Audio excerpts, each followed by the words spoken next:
Hi friends, మనం last క్లాస్లో ఒక ఇంపార్టెంట్ టాపిక్ మీద మనం ఆర్ట్కి సంబంధించి నేర్చుకున్నాం.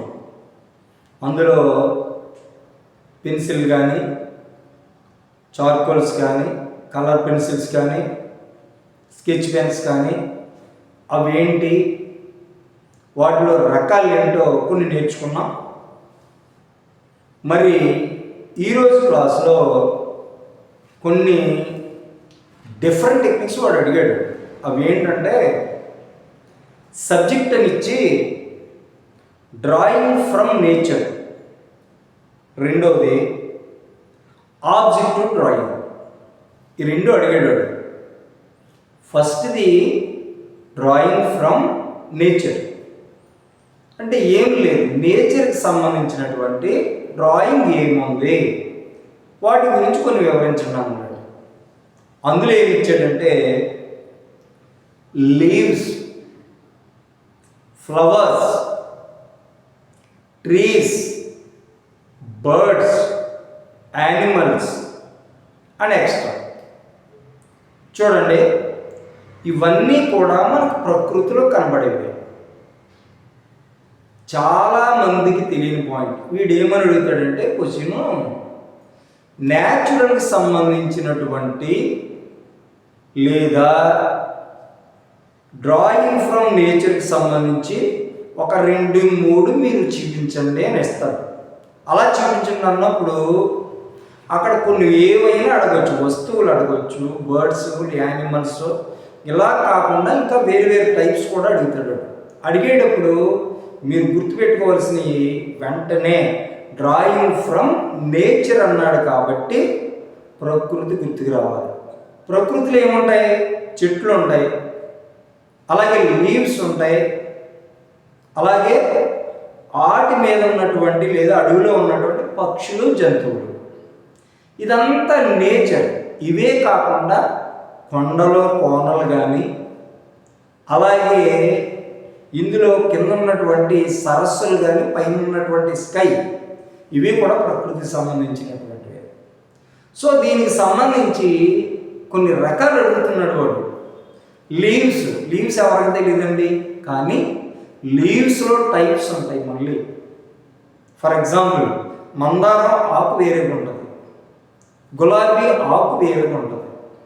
లేదా మీరు ఏ ఫ్లవర్కి సంబంధించి, ఏ ట్రీస్కి సంబంధించి, లేదా ఏదైనా ప్లాంట్ తీసుకున్నట్టయితే దానికి సంబంధించి ఒక్కొక్కటి different leaves, different branches, different కలర్స్లో ఉంటాయి. తర్వాత ఒకవేళ డ్రాయింగ్లో మ్యాంగో ట్రీ వేసేటప్పుడు దాని షేప్ ఎలా ఉంటుంది? మ్యాంగో షేప్ అంటే, లేదా మ్యాంగో ట్రీ షేప్, లేదా లీవ్ ఆకు షేప్ ఎలా ఉంటుంది? కోకోనట్ అడిగితే కోకోనట్ లీవ్ ఎలా ఉంటుంది? వీటికి సంబంధించి నిజం చెప్పాలంటే మనం డ్రాయింగ్ వేసి చూస్తే ఆ లీవ్స్ ఎలా ఉంటాయో తెలుస్తాయి, ఆ ట్రీస్ ఎలా ఉంటాయో తెలుస్తాయి. కానీ ఆకు ఎలా ఉంటుందని వివరించడం అయితే మనం కష్టం. కాకపోతే మనం చెప్పేటప్పుడు, చూపించేటప్పుడు ఆ షేప్స్ గుర్తు పెట్టుకుంటే సరిపోతుంది. తర్వాత ట్రీస్ మీకు తెలిసిందే, గులాబీ వేరే విధంగా ఉంటుంది, మ్యాంగో ట్రీ వేరేగా ఉంటుంది, కోకోనట్ ట్రీ డిఫరెంట్గా ఉంటుంది. వీటి బ్రాంచెస్ ఏ కలర్లో ఉంటాయి, లీవ్స్ ఏ కలర్లో ఉంటాయి, ఒక్కొక్కసారి అలా అడిగే అవకాశం ఉంది. Next birds, animals. మీరు గమనించండి, బర్డ్స్లో టైప్స్ వేరే, యానిమల్స్లో టైప్స్ వేరే. యానిమల్స్లో రకాలు ఏమున్నాయి మీకు తెలిసిందే, డొమెస్టిక్ యానిమల్స్, వైల్డ్ యానిమల్స్ అంటే పెంపుడు జంతువులు కానీ, క్రూర జంతువులు కానీ. మనం డ్రాయింగ్లు ఎలా చూపిస్తాం? ఒక్కొక్క దానికి ఒక్కొక్క షేప్ ఉంటుంది. ఫర్ ఎగ్జాంపుల్ ఎలిఫెంట్ తీసుకున్నారనుకో దానికి ట్రంక్ ఉంటుంది, లయన్ తీసుకున్నారనుకో దానికి ఒక జూలు ఉంటుంది, అలాగే టైగర్ తీసుకుంటే దానికి ఎల్లో కలర్ ఉంటుంది, దాని మచ్చలు వేరేగా ఉంటాయి. లేదా ర్యాబిట్ తీసుకుంటే దానికి చెవులు ఉంటాయి. అంటే వాటిని బట్టే మనం డయాగ్రామ్ ఈజీగా చేస్తాం. సో వాడు డయాగ్రామ్ ఇచ్చిన తర్వాత అతిపెద్ద చెవులు ఉన్నటువంటి యానిమల్ ఏదని అడగొచ్చు, లేదా తొండం ఉన్నటువంటి యానిమల్ ఏదన్నా అడగొచ్చు. అలాగే బర్డ్స్కి సంబంధించి ప్రతిదీ అసలైన ఇంపార్టెంట్ ఎక్కడ ఉంటుందంటే చాలామందికి తెలియంది బర్డ్స్లో నోస్ ఇంపార్టెంట్, ముక్కు. చూడండి, ప్యారెట్ ముక్కు వేరేగా ఉంటుంది, క్రేన్ ముక్కు వేరేగా ఉంటుంది, డక్క ముక్కు వేరేగా ఉంటుంది, లేదా పికాక్ ముక్కు వేరేగా ఉంటుంది.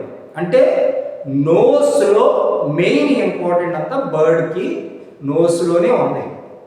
అందుకని ఆ నోస్ కరెక్ట్ చేసి బాడీ కరెక్ట్గా తీసుకొస్తే బర్డ్స్ అనేవి ఈజీ. ఇందులో మనకి క్వశ్చన్ ఎలా అడగచ్చు, ఒక్కొక్కటి ప్యారెట్ మల్టీ కలర్లో ఉంటుంది, మనకి దగ్గరలో కనబడే గ్రీన్ కలర్లో ఉన్నటువంటి పక్షి చూపించిందని అడగచ్చు, లేదా మన జాతీయ పక్షి ఏంటని అడగచ్చు. సో వీటికి ఉన్న కలర్స్ అడగచ్చు. ఇది మనం దీంట్లో ఏమంటున్నాడు, డ్రాయింగ్ ఫ్రమ్ నేచర్కి సంబంధించి అంటే ఇప్పుడు చెప్పినవన్నీ కూడా కొన్ని గుర్తుపెట్టుకోండి. Next objective drawing. ఇందాక ఏం చెప్పాం, నేచర్కి సంబంధించింది. ఆబ్జెక్టివ్ డ్రాయింగ్ అంటే ఏం లేదు, ఆబ్జెక్ట్ అనగానే అందులోనే ఉంది అర్థం. ఆబ్జెక్ట్ అంటే ఏంటండి, మనం రోల్ మోడల్గా తీసుకున్నటువంటి ఒక వస్తువు. ఆ వస్తువు ఏదైనా అవ్వచ్చు. ఆ వస్తువు ఒక కొండ కానీ, మొగ్గు కానీ, ఇక్కడ ప్లాస్టిక్ ఐటమ్స్ కానీ, ఏదైతే చలనం లేకుండా పడున్నాయో కొన్ని ఐటమ్స్ అన్నీ కూడా ఆబ్జెక్టివ్లోకి వస్తాయి. సరే, ఈ ఆబ్జెక్ట్ వల్ల ఉపయోగం ఏంటి, ఉన్నది ఉన్నట్టు డ్రా చేయగలిగితే ఆ ఆబ్జెక్ట్ ఉన్న ప్లేస్లో రేపొద్దున ఏ మనిషి ఉన్నా కూడా సులువుగా డ్రా చేయొచ్చు. సర్వసాధారణంగా డ్రాయింగ్ మాస్టర్లు చేసే పని ఏంటంటే, ఏదన్నా ఒక బొమ్మను చూసి లేదా ఒక డ్రాయింగ్ బుక్ చూసి దాన్ని చూసి డ్రా చేస్తారు.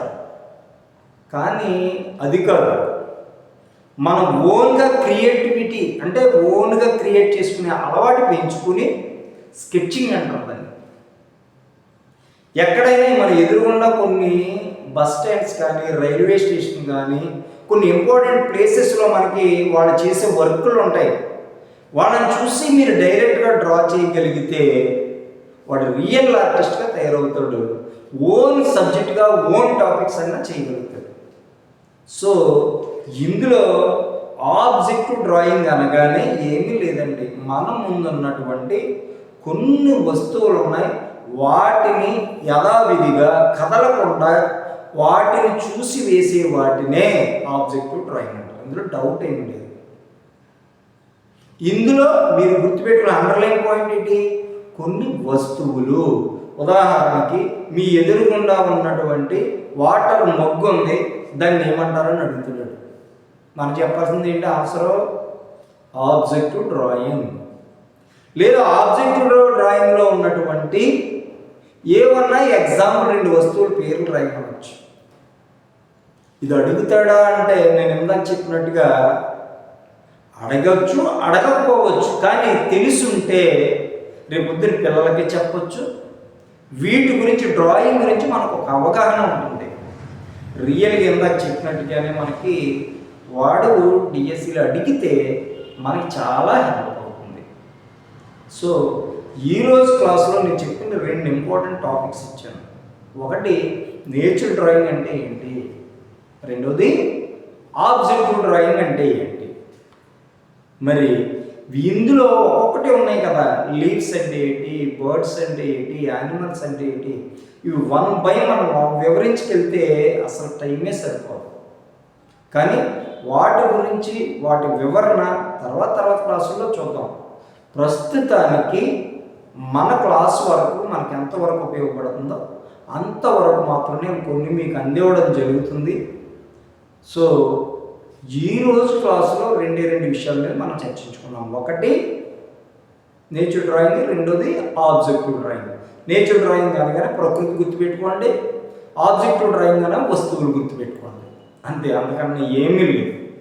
సో ఈ 2 మీకు కనుక కరెక్ట్గా గుర్తుంటే లేదా ఒక నోట్స్లో రాసుకుని తర్వాత యూజ్ చేసుకోండి.